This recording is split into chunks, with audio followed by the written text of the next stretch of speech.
غوث اعظم بمنے بے سر اسامہ مدد قبلہ دی مدد کعبہ ایمان مدد بکرداد بلا استاد کشتی مدد کو یا معین الدین چشتی قادری نعرہ یا غوث اعظم می زنم دمزہ شیخ احمد رضا خان قطب عالم می زنم اعلی حضرت اعلی مقام آپ کا اس لیے اعلی حضرت نام آپ کا اعلی حضرت ہے اعلی مقام آپ کا اس لیے اعلی حضرت ہے نام آپ کا مصطفیٰ جان رحمت پہ لاکھوں سلام کتنا مشہور ہے یہ کلام آپ کا غوث اعظم کو آقا بنایا اور کہا غوث اعظم کو آقا بنایا اور کہا یہ احمد رضا ہے غلام آپ کا یہ دل یہ جگر ہے یہ آنکھیں یہ سر ہے جہاں چاہو رکھو قدم غوث اعظم نکالا تھا پہلے تو ڈوبے ہوا کو اور ڈوبتوں کو بچا غوث اعظم بھور میں پھنسا ہے سفینہ ہمارا بچا غوث اعظم بچا غوث اعظم وہاں کیا مرتبہ غوث ہے بالا تیرا اونچے اونچوں کے سروں سے قدم اعلیٰ تیرا سر بھلا کیا کوئی جانے کے ہے کیسا تیرا اولیاء ملتے ہیں آنکھیں وہ ہے غلبہ تیرا محترم حضرات آئیے سب سے پہلے آقا انعامدار مدینے کے تاجدار سبز گنبد میں آرام فرمانے والے آقا سنہرے جالیوں سے بھیک دینے والے داتا ہم غریبوں کے کام آنے والے سب کی بگڑی بنانے والے منشر کے روز شفاعت بنانے والے احمد مجتبیٰ روح فدا فدا کا امی و ابی یا رسول اللہ جناب محمد مصطفیٰ صلی اللہ علیہ وسلم کی پاکیزہ اور مقدس بارگاہ میں درود و سلام کا نذرانہ یقین پیش کریں اللہم صلی علی سیدنا و مولانا محمد طب القلوب و دوائها وعافیت الابدان و شفائها و نور الابصار و ضیائها وعلى آلہ و صحابہ و بارک وسلم دائما ابدا یا رسول اللہ صلی اللہ علیہ وسلم آقا کریم صلی اللہ علیہ وسلم کے ایک غلام حضرت ظاہر رضی اللہ تعالیٰ یہ ایسے صحابی رسول ہیں جن کا کاروبار سبزی کا کاروبار تھا سبحان اللہ سبحان اللہ کس چیز کا کاروبار تھا سبزی کا سبزی بیچنے کا کاروبار تھا اور زیادہ تر یہ کدو بیچا کرتے تھے دن بھر بازار میں کدو بیچتے اور جب شام کو ایک کدو بچ جاتا تو اسے اپنی چادر میں لپیٹ کر کے اسے سمیٹ کر کے مصطفیٰ کی بارگاہ میں حاضر ہوتے اور تحفے میں پیش کر دیتے چل کر بولیے آپ بولیں گے تو ہم بھی بولیں گے اور اگر آپ نہیں بولیں گے تو پھر ہم بھی نہیں بول پائیں گے جب مصطفیٰ کریم صلی اللہ علیہ وسلم کی بارگاہ میں وہ پیش کر دیا کرتے تھے تو آقا نے ارشاد فرمایا اے بلال آج کہیں سے کچھ اور تحفے آئے ہیں یا نہیں آئے ہیں کہا حضور ایک ٹوکرا کھجور کا آیا ہے آپ نے فرمایا کہ وہ کھجوروں کا ٹوکرا میرے یہ غلام ظاہر کو دے دو سبحان اللہ جب آئے تھے تو کہتے تھے راستے سے ہٹ جاؤ ہم مصطفیٰ کو تحفہ دینے جا رہے ہیں اور جب جا رہے ہیں ٹوکرا سر پر ہے کہہ رہے ہیں راستے سے ہٹ جاؤ ہم مصطفیٰ کو تحفہ دیتے بھی ہیں تحفہ دیتے بھی ہیں ہم نبی کو تحفہ دیتے بھی ہیں نبی سے تحفہ لیتے بھی ہیں سامنے سے ہٹ جاؤ راستے سے ہٹ جاؤ ہماری نبی سے بڑی دوستیاں ہیں بڑی یاریاں ہیں نبی سے ہم پیار کرتے ہیں نبی کو تحفے دیتے بھی ہیں نبی سے تحفے لیتے بھی ہیں کچھ منافقین تھے ان میں انہیں یہ بات بڑی ناگوار گزری اور انہوں نے کہا جب بھی یہ آتے اور بڑا شور شرابہ کرتے ہیں ہٹ جاؤ راستے سے ہٹ جاؤ یہ بھی نہیں دیکھتے ہیں کہ مسجد میں اندر کوئی نماز پڑھ رہا ہے اس کا خیال کریں اس کا لحاظ کریں بس جب بھی آئے گا چلاتا ہوا آئے گا راستہ چھوڑا تو مصطفیٰ کے پاس جانا ہے ہم تحفہ دیتے بھی ہیں ہم تحفہ لیتے بھی ہیں منافقت تو تھی دل میں شکایت کی آقا کریم صلی اللہ علیہ وسلم کی بارگاہ میں کہ آپ کا جو غلام ہے ظاہر بڑا بے ادب ہے اس کی کچھ اصلاح فرما دیں آقا کریم صلی اللہ علیہ وسلم کی محبت دیکھیے دوسرے روز آپ نے تمام صحابہ اکرام سے کہا آؤ چلیں ظاہر کے پاس تو حضرت ظاہر سے ملاقات کے لیے جب میرے آقا بازار میں تشریف لے گئے تو دور سے دیکھا کہ کھڑے ہو کر حضرت ظاہر کہہ رہے ہیں کہ میرا کدو بکاؤ، میرا کدو بکاؤ، میرا کدو بکاؤ۔ آقا کریم صلی اللہ علیہ وسلم نے دیکھا تو وہاں سے گھوم کر کے پیچھے والے راستے سے آپ پہنچے کہ سامنے سے اگر میں جاؤں گا تو یہ اپنی دکان چھوڑ کر کے میرے ادب میں تشریف لے آئیں گے، لہذا آقا کریم صلی اللہ علیہ وسلم نے دوسرا راستہ اختیار کیا اور پیچھے سے جا کر کے حضرت ظاہر کی کمر پہ ہاتھ ڈالا۔ سبحان اللہ۔ حضرت ظاہر کی کمر پہ ہاتھ ڈالا اور کمر کے نیچے سے ہاتھ نکالا تو ایک ہاتھ اس آنکھ پہ رکھا اور ایک ہاتھ اس آنکھ پہ رکھا۔ کہہ دیجئے سبحان اللہ، سبحان اللہ۔ آپ فرماتے ہیں بوجھو تو جانے، بوجھو تو جانے، یعنی آپ فرماتے ہیں کہ بتاؤ میں کون ہوں، بتاؤ میں کون ہوں۔ حضرت ظاہر نے آواز سنی اور پہچان لیا وہ تو میرے آقا ہیں۔ جب پہچان لیا تو کہا اب ایسے تھوڑی بتاؤں گا کہ کون ہو۔ اپنی کمر کو حضرت ظاہر نے نبی کے پیٹ پر رگڑنا شروع کر دیا۔ اس لیے رگڑنا شروع کیا، میرے آقا ارشاد فرماتے ہیں کہ میرا جسم جس چیز سے لگ جائے اسے دنیا کی آگ تو کیا اسے جہنم کی آگ بھی حرام ہو جاتی ہے۔ حضرت خاتون جنت سیدہ طیبہ حافظہ زاہدہ ساجدہ مانسہ عاتقہ فاطمہ بنت رسول فاطمہ الزہرا رضی اللہ تعالی عنہا روٹیاں پکا رہی ہیں، میرے آقا کریم صلی اللہ تعالی علیہ وسلم تشریف لے جاتے ہیں اور کہتے ہیں بیٹی لاؤ آج روٹی میں پکاتا ہوں۔ ایک روٹی میرے آقا کریم صلی اللہ تعالی علیہ وسلم نے لی اور لینے کے بعد تنور میں لگا دی۔ ساری روٹیاں حضرت فاطمہ الزہرا کی آگ سے پک کر کے باہر نکل گئیں، لیکن جس روٹی کو مصطفیٰ نے اپنے ہاتھوں سے لگایا تھا، جس روٹی کو میرے آقا نے اپنے ہاتھوں سے چھو لیا تھا، ساری روٹیاں بننے کے بعد بھی اس روٹی میں کوئی آنچ نہیں آئی اور وہ روٹی پکنے میں نہیں آئی۔ حضرت فاطمہ الزہرا نے جواب دیا یہ روٹی پکی کیوں نہیں؟ میرے آقا مسکراتے ہیں اور کہتے ہیں اے فاطمہ پریشان نہ ہو، یہ تو دنیا کی آگ ہے، اگر اسے جہنم کی آگ میں بھی ڈال دیا جائے تو اس کو اثر پڑے۔ سبحان اللہ، سبحان اللہ، اللہ اکبر، یا رسول اللہ، زندہ باد، لکی اعلی حضرت، زندہ باد۔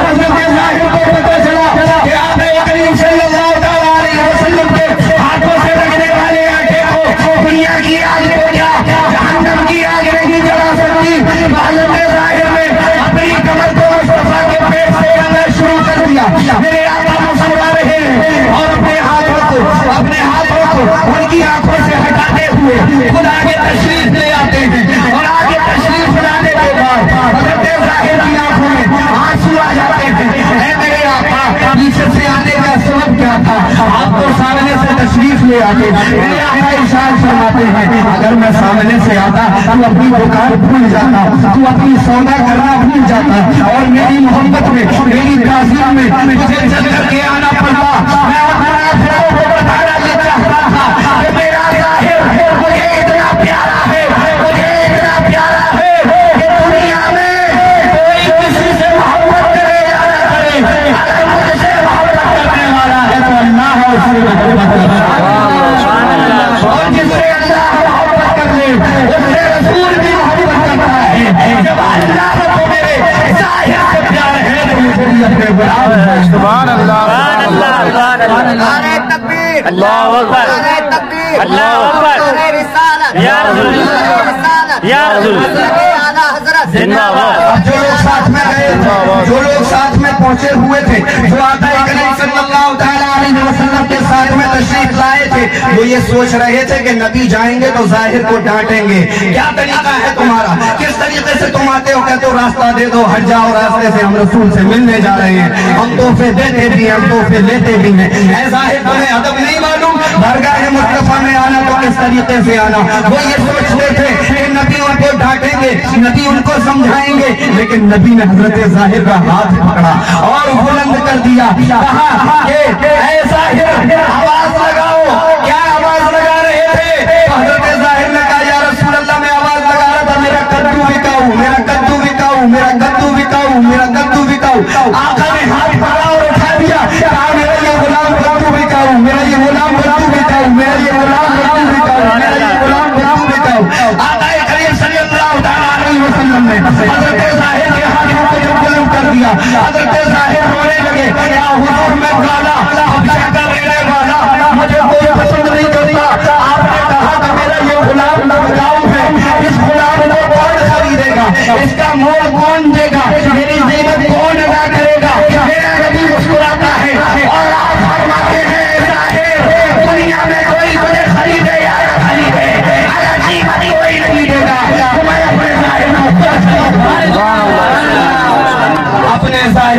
خود خرید لوں گا. اے میرے ظاہر تم میرے غلام ہو, میں تمہیں خرید لوں گا. میں نے قرآن مقدس کی آیت کریمہ تلاوت کرنے کا شرف حاصل کیا. انا اعطیناک الکوثر, رب ارشاد فرماتا ہے ہم نے آپ کو کوثر عطا کیا. اے اللہ تو اکیلا ہے, تو تنہا ہے, تو وحدہ لا شریک ہے, پھر یہاں لفظ ہم نے کیوں آیا ہے؟ تو فرماتا ہے کہ ہم نے آپ کو کوثر عطا فرمائی. اللہ کی طرف سے فرمایا گیا ہم نے آپ کو کوثر عطا فرمایا. سبحان اللہ. اور جب اللہ کی بارگاہ میں سوال کیا تو جواب کیا ملا؟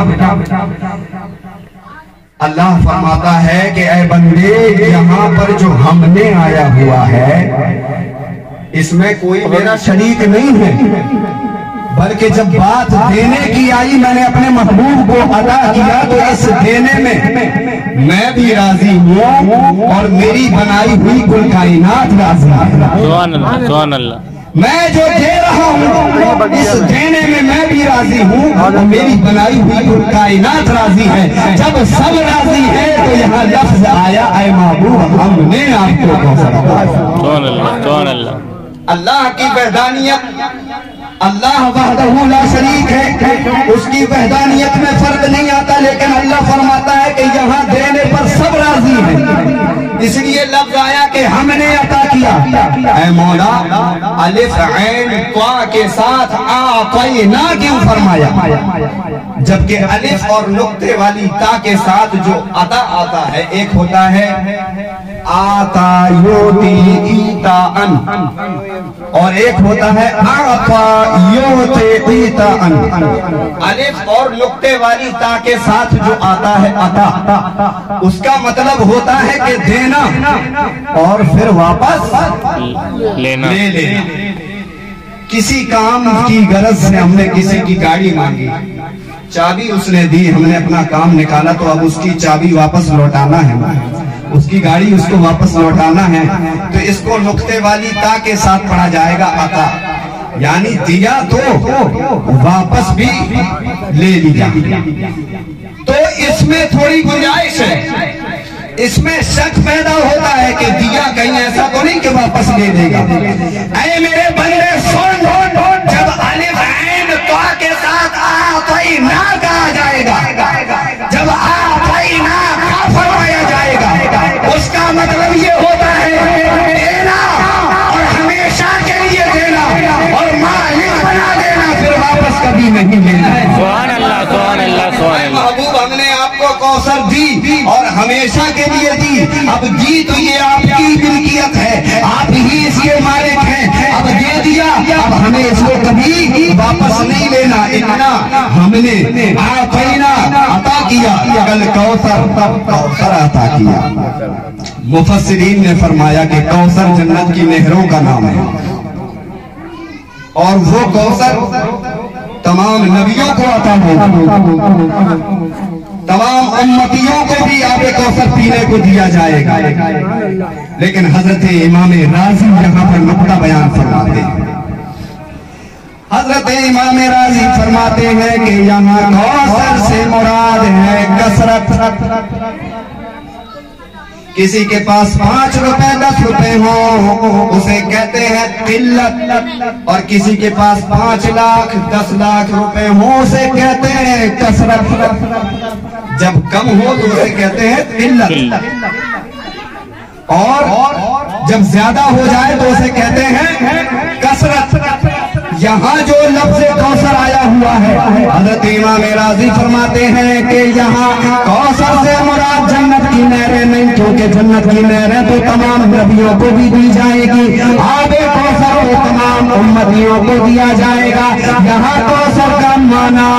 صرف حوض کوثر نہیں, صرف جنت کی نہریں نہیں, بلکہ یہاں کوثر سے مراد ہے کثرت. اب یہاں جب کثرت کا لفظ استعمال ہوا تو ہمیں یہ دیکھنا ہے کہ اللہ نے کثرت میں اپنے محبوب کو کیا دیا. حضرت امام راضی فرماتے ہیں اللہ نے اپنے محبوب کو ہر چیز کی کثرت عطا فرمائی ہے. سبحان اللہ بات اگر علم کی آئے اللہ نے نبی کو علم کتنا دیا تو آؤ چلتے ہیں مولا علی کی بارگاہ میں حضرت مولا کائنات علی المرتضیٰ کچھ لوگ یہ کہتے ہیں بریلوی علی علی نہیں کہتے کچھ لوگوں کا ماننا یہ ہے کہ بریلویوں کو علی سے چڑھ ہے آؤ میں تمہیں بتاتا ہوں مولا علی کی شان کیا ہے اور جیسا حضرت کا ماننے والا علی علی کرے گا دنیا میں کوئی کر ہی نہیں سکتا سبحان اللہ سبحان اللہ کیونکہ نسبت جب اعلیٰ حضرت کی لگ جاتی ہے تو نسبت سے شے ممتاز ہو جاتی ہے آپ فرماتے ہیں تیری نسل پاک میں ہے بچہ بچہ نور کا تو ہے نور تیرا سب گھرانہ سبحان اللہ نور تیرا سب گھرانہ نور کا اے میرے پروردگار تو نے اپنے محبوب کو کثرت کی کثرت عطا فرمائی ہے اے اللہ تو یہ بتا تیری کثرت کتنی ہے جب اللہ سے پوچھا گیا اے اللہ تو اپنی کثرت بتا دے اللہ فرماتا ہے بندے پہلے میری قلت دیکھ لے میری قلت کا کیا عالم ہے بعد میں کثرت ملاحظہ کرنا اللہ قرآن میں ارشاد فرماتا ہے کل متاع دنیا قلیل سبحان اللہ یہ پوری دنیا میرے لیے تھوڑی ہے سات زمین ملا کر قلیل ساتوں آسمان ملا کر کے قلیل چاند سورج ملا کر کے قلیل زہرا اور مشتری ستاروں کو ملا کر کے قلیل جو سب سے بڑا ستارہ ہے وہ بھی اسی دنیا میں ہے اس کو ملا کر کے قلیل حضرات محترم پوری کائنات کے بارے میں اللہ نے ارشاد فرما دیا قل متاع الدنیا قلیل یہ دنیا میرے لیے تھوڑی ہے اب غور فرمائے اللہ نے اپنے محبوب کو کیا دیا ہوگا جب اللہ فرماتا ہے میری قلت یہ عالم ہے ہمارے پاس 1 روپیہ آئے ہم اسے قلت کہتے ہیں اور جب 1 لاکھ آئے تب ہم اسے کثیر کہتے ہیں کثرت کہتے ہیں 1 روپے کو قلت کہتے ہیں اللہ فرماتا ہے قل متاع الدنیا قلیل میرے لیے دنیا تھوڑی ہے اے اللہ تو نے اپنے محبوب کو کیا دیا تو اللہ فرماتا ہے اگر بات علم کی ہو تو مولا علی سے پوچھنا حضرت مولا کائنات فرماتے ہیں ایک مرتبہ میں اور میرے ساتھ صحابی رسول حضرت عمار یاسر ساتھ میں جا رہے ہیں ایک وادی سے جا رہے ہیں وہاں پر چیٹیاں ہی چیٹیاں موجود ہیں حضرت عمار یاسر نے چیٹیوں کو دیکھ کر کے کہا الحمدللہ رب العالمین تمام تعریفیں اللہ کے لیے جو ان چیٹیوں کی تعداد کو جانتا ہے حضرت مولا کائنات علی المرتضیٰ شیر خدا پر مسکرائے اور مسکرا کر کے فرماتے ہیں اور میرے بھائی ہمارے یاسر ان چیٹیوں کے لیے اللہ کی دلیل مت پیش کر اللہ بہت بڑی شان والا ہے ارے تیرے ساتھ جو علی ہے اس وادی کے اندر اس پہاڑیوں کے اندر جہاں پر چیٹیاں ہی چیٹیاں موجود ہیں یہ تو علی کو بھی پتا ہے یہاں پر کتنی چیٹیاں موجود ہیں اور آگے بڑھ کر کے بتاؤں علی تو یہ بھی جانتے ہیں کہ ان چیٹیوں میں کتنی نر ہے اور کتنی مادہ ہے سبحان اللہ سبحان اللہ اللہ کے لیے کوئی اور دلیل لاؤ ہمارے یہاں سے یہ دلیل کام نہیں کرے گی اللہ تو بہت بڑی شان والا ہے اگر تم اتنی سی چیٹیاں دیکھ کر کے کہتے ہو کہ ان چیٹیوں کی تعداد تو صرف اللہ ہی جانتا ہے اللہ بہت بڑی شان والا ہے ان چیٹیوں کی تعداد کو تو علی بھی جانتا ہے اور اتنا جانتا ہے کہ ان میں کتنی نر ہے اور کتنی مادہ ہے حضرت عمار یاسر نے پوچھا ہے علی یہ تو بتاؤ یہ علم آپ کو کہاں سے ملا